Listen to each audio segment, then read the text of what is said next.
தெரிவித்தவராக உழவர்களையும் உழவுத் தொழிலையும் வந்தனை செய்கின்ற தைப்பொங்கல் திருநாளை கொண்டாட வேண்டும் வருக வருகவென வரவேற்பதில் அறம் கல்வி நிலையம் மாற்றத்தை மகிழ்ச்சி அடைகின்றது. தொடர்ந்தும் எங்களுடைய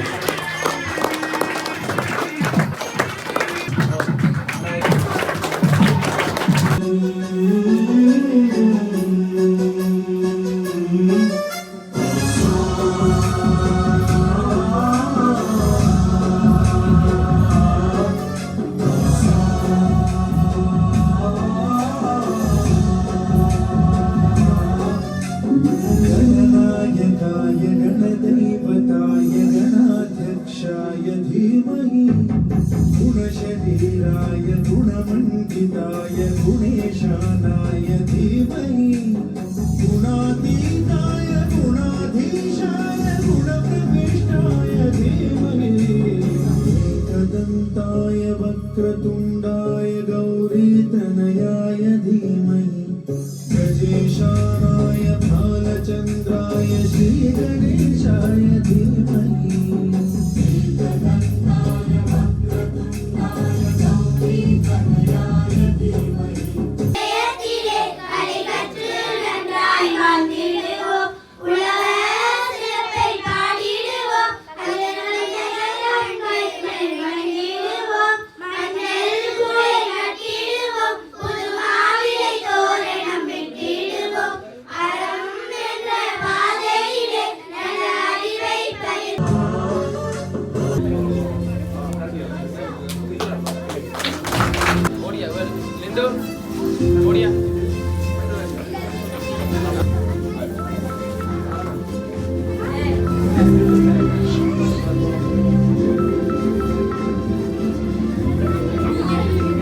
முட்டாளி நகராட்சியில் இடம்பெற வேண்டிய வார்த்தைகள்.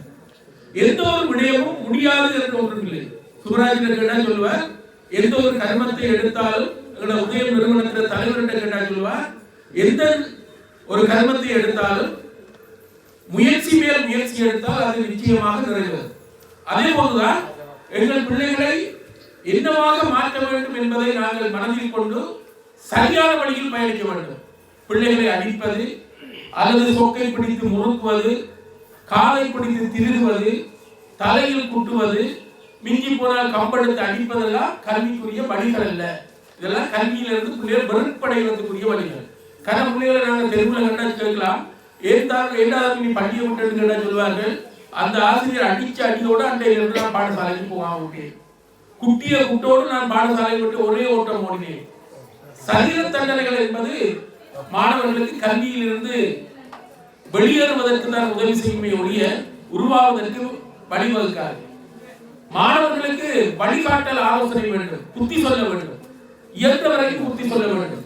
புத்தி சொல்லி அன்பாக வழிகாட்டி வளர்த்தால் உங்களுடைய பிள்ளைகள் நிச்சயமாக உருப்படும். எனக்கு தெரியும், என்னோட மாணவன் என்று சொல்வதை விட அவர் பாடசாலையை விட்டு வெளியேறும் போது 4 தான் எடுத்திருந்தார். கோயில்ல 4 எடுத்திருந்தவர். அதன் பின்னர் நான் அப்போது ஆசிரியராக வந்து விட்டேன். ஒரு 23 வயதுல ஆசிரியராக வந்து விட்டேன்.